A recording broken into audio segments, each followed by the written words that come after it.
Hello and good morning! Welcome back to our virtual class. How are you? I hope that everyone is safe and well. Thanks so much for joining me today as we explore our wonderful world using the English language.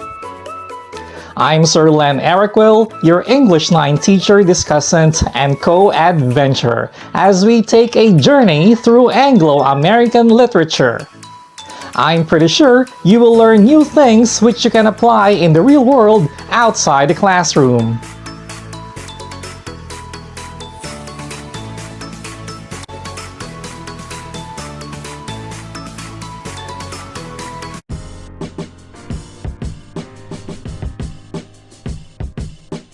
Last week, you learned all about differentiating biases from prejudices from Sir Julius of Deped Davao del Norte. Let's have a quick look back on that lesson through a short review of the concepts on bias and prejudice, followed by a short activity. Bias is a tendency to lean in a certain direction for or against one person or group, often to the detriment of an open mind, and is linked to unfairness. When one person is biased towards a certain thing, it is difficult to make a fair judgment. This is why we say that judges should not be biased. Bias is always linked to unfairness. Let's take a look at this image. What can you say about it? Time's up. Thank you for your answer. You are correct. There seems to be 5 individuals applying for a job. The hand represents the employer. There is only 1 man and 4 women in the group. The employer chooses the man. An employer who is biased against women hires a man over a more qualified woman. Prejudice is a preconceived feeling, idea, or opinion toward a person that is not based on reason or actual experience. Prejudice is usually referred to as a negative attitude, especially when it is hatred or intolerance for certain kinds of people. Let's take a look at this image taken before the 1950s in America. What can you say about it? Time's up. Thank you for your answer. You are correct. The white Americans were seated in the front while the black Americans were relegated at the back. In the United States, black people could not sit in the front of buses due to segregation. They were also not allowed to use the same water fountains as white people until the 1950s and 1960s. This is racial prejudice. Prejudice often casts an unfavorable light on someone simply because he or she is a member of some race, family, church, or organization. According to Mark Twain, prejudice cannot see the things that are because it is always looking for things that aren't. Let us now have a short review activity on bias and prejudice. Directions. Analyze each situation and identify if it is a bias or a prejudice. Number 1. Female teachers give more attention to female learners.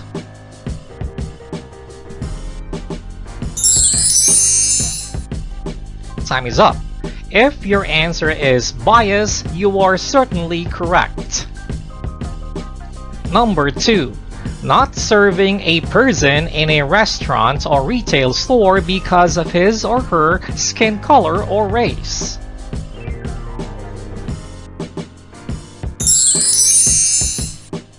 Time is up. If your answer is prejudice, you are indeed correct. Number 3. Reporting the same thing everyone else is reporting, or to avoid offensive stories so reader or viewer turns away.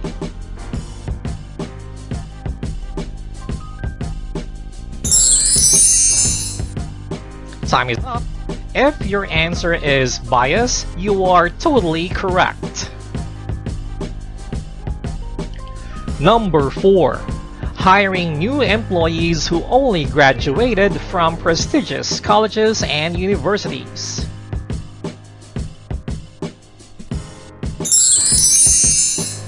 Time is up. If your answer is bias, you are definitely correct. Number 5. In Afghanistan, where the Taliban is back in charge, women cannot be educated and had to cover their faces when outside their homes.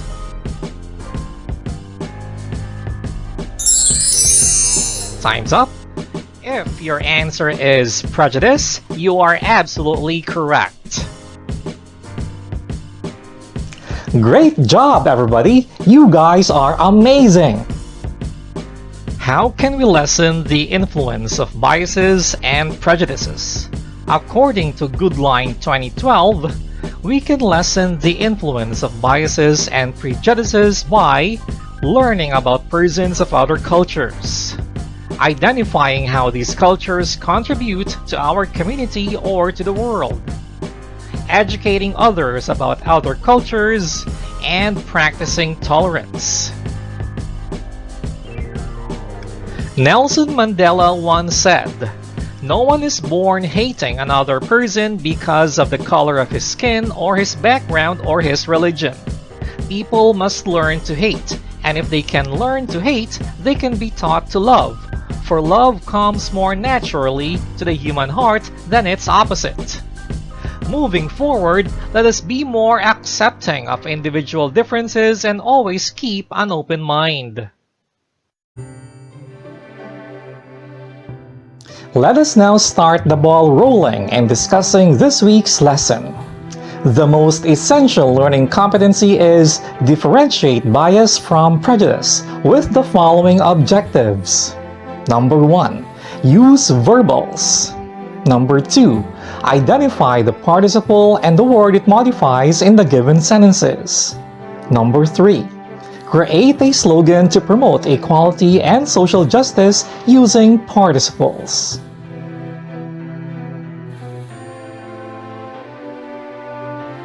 Our vocabulary booster for today is the word slogan. According to Oxford Learner's Dictionary, the word slogan is a noun.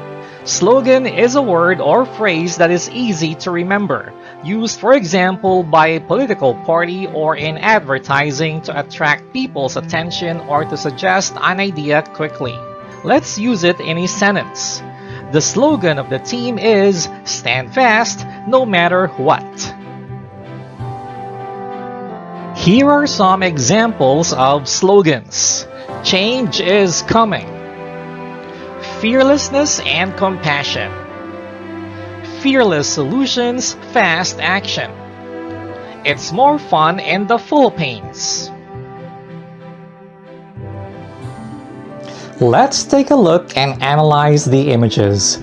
You have to use descriptive words. Here's a clue. You can ask the question "what kind" for each image. For example, how can you describe this dog? What kind of dog is it? The answer: a scared dog. Let's begin. Directions. Analyze each image, then use words to describe them. List as many as you can.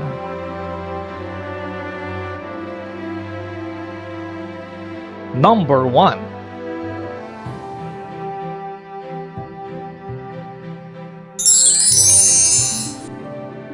Time is up. Thank you for answering. If your answer is Running Man, you are definitely correct. Number 2.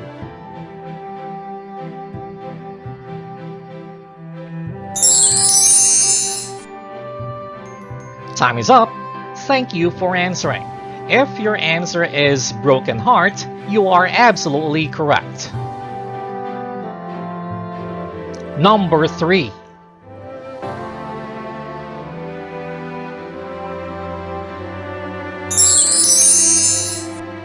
Time is up. Thank you for answering. If your answer is shooting star, you are unequivocally correct. Number 4.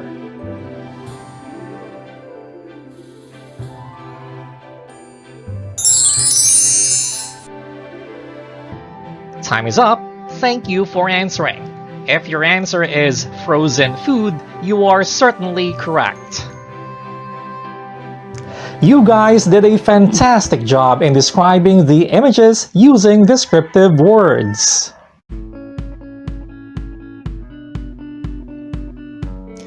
Let us now discuss today's lesson. Study and analyze the following sentences. Pay attention to the underlined words. Number 1. As I was jogging, I saw a running man in a red shirt. Number 2. At the age of 22, he tried to heal a broken heart. Number 3. While strolling and looking at the night sky, I suddenly saw a shooting star. Number 4. All the frozen food will be cooked for lunch.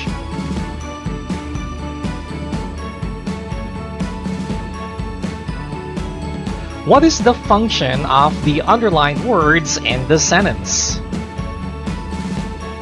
That's right, they function as adjectives. The words running, shooting, broken, and frozen describe the nouns that came after them. An adjective is a type of modifier that describes a noun or a pronoun. What is the base word of each adjective?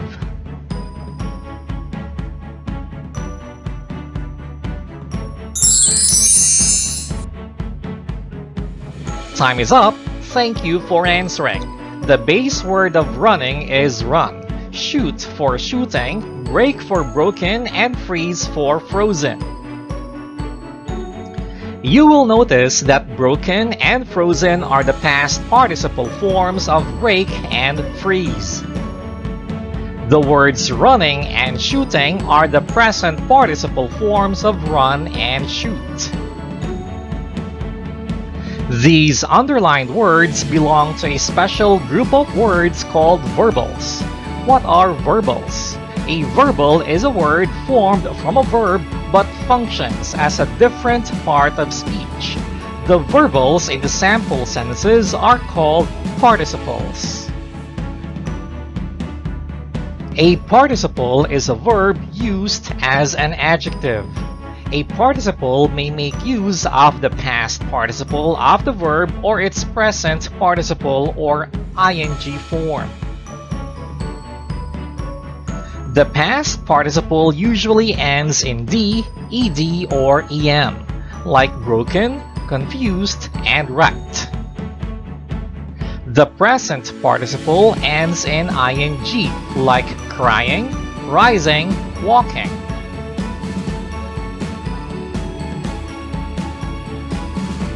Let us have a quick activity in using verbals, particularly the past and present participles. Directions. Identify the participle in each sentence. Example: the crying baby had a wet diaper. Answer: crying.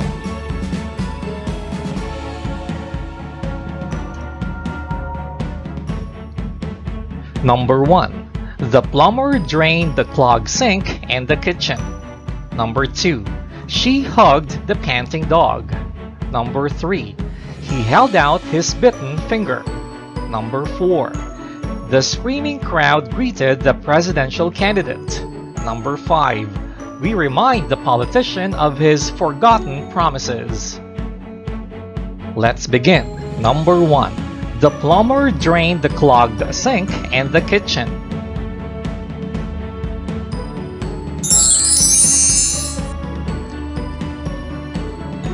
If your answer is clogged, that's wonderful. Number 2. She hugged the panting dog.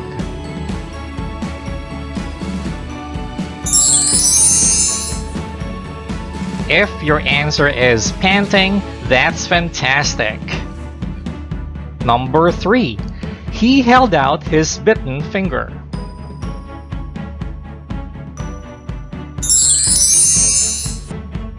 If your answer is bitten, that's amazing. Number 4. The screaming crowd greeted the presidential candidate.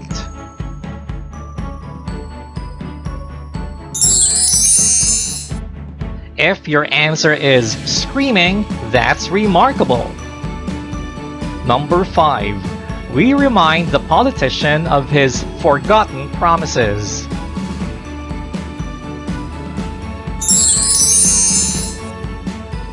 If your answer is forgotten, that's awesome. Great job, everybody! You guys were indeed spectacular in answering this activity. Let's take a closer look at participles. Directions. Compare the two sentences in the matrix. Take note of the underlined words. Set A, number 1. The president's convincing speech moved the audience. Set B, number 1. The president is convincing the foreigners to invest in the country. Number 2, set A. The rewarded person is his father. Number 2, set B. The mayor rewarded his father. How were the underlined words used in set A? You are correct. They are used as adjectives. How are the underlined words used in set B? That's right. They are used as verbs. Remember, a participle is a verb that is used as an adjective. It looks like a verb, but it actually functions as an adjective.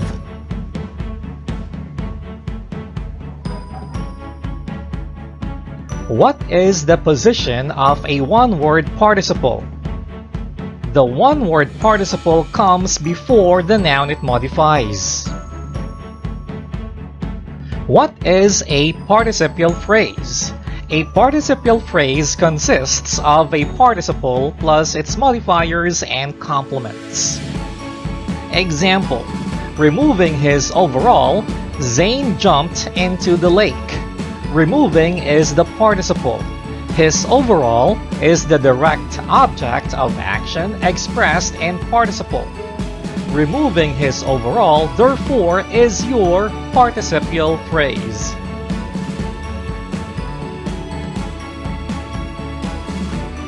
Let's now have an activity in identifying participles and the word it modifies.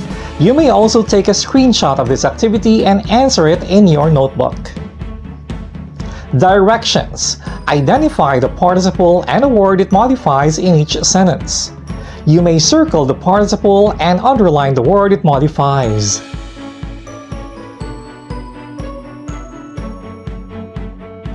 Here are the sentences.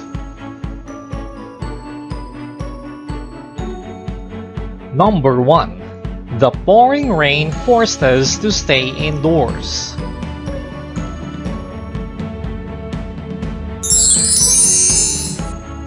Time is up. If you answered pouring rain, that's magnificent. Number 2. The frightened cat scrambled across the room.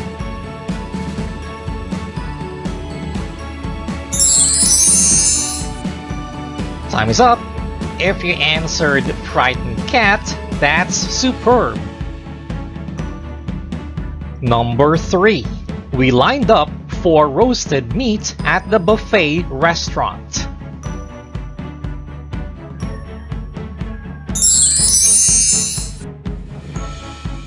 If you answered roasted meat, that's impressive. Number 4. You must let sleeping dogs lie.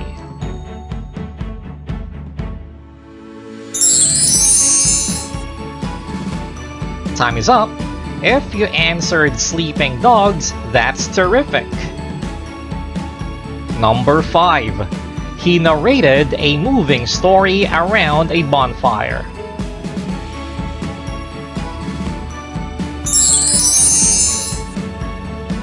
Time is up.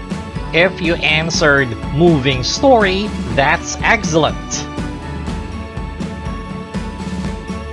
You all did a fantastic job in our activity. You are indeed fast learners.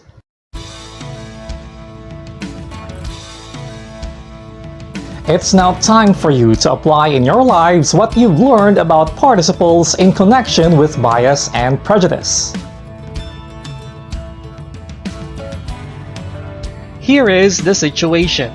You belong to the woke youth sector and support a presidential candidate whose advocacies are similar to yours. As such, you must create 3 slogans which promote equality and social justice to counter bias and prejudice in society using participles to convince the youth and the nation to vote for your chosen presidential candidate.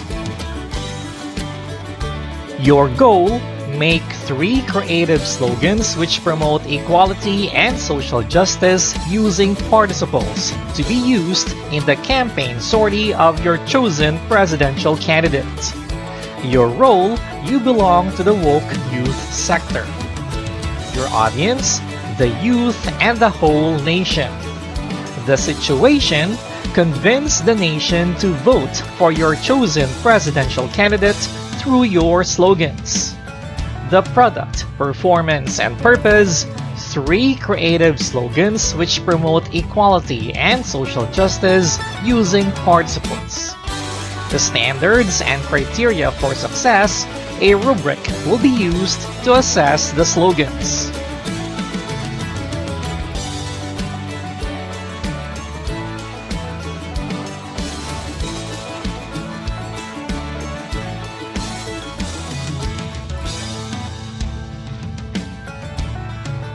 Here is the rubric.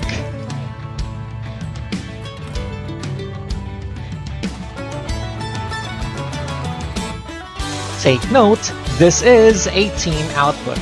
Send or upload your team slogan in your respective Google Classroom or send it to me and your respective English teachers as a private message in FB Messenger. The due date is the 25th of February 2022. Let us now have a recap of today's lesson. Bias results in unfair treatment. Prejudice results in discrimination. According to Ontario Human Rights Commission, bias and prejudice, or simply ignorance, can lead to isolation, vulnerability, disadvantage, and discrimination at school, at work, in stores and other services, or even where people live. We can lessen the influence of biases and prejudices by learning about persons of other cultures, educating ourselves about other cultures, practicing tolerance, being more accepting of individual differences, and having an open mind.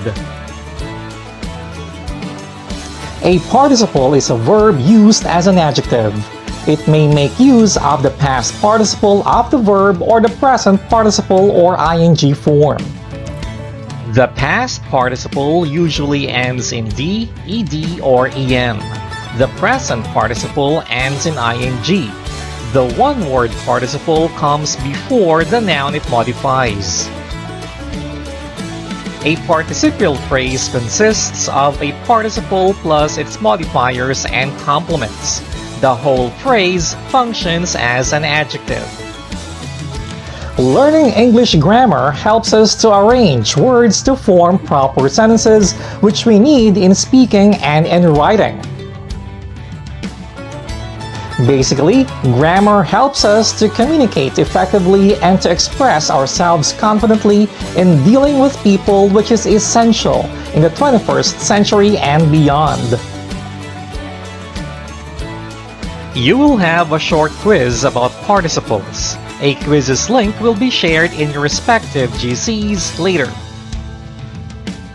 As for your homework, it will be shared in your GCs by your respective English teachers. That ends our lesson today on using verbals, particularly the past and present participles. All of you were brilliant in answering our learning activities. This is Sir Len, and let's continue to explore our wonderful world as we take a journey through Anglo-American literature. Stay safe always. Bye!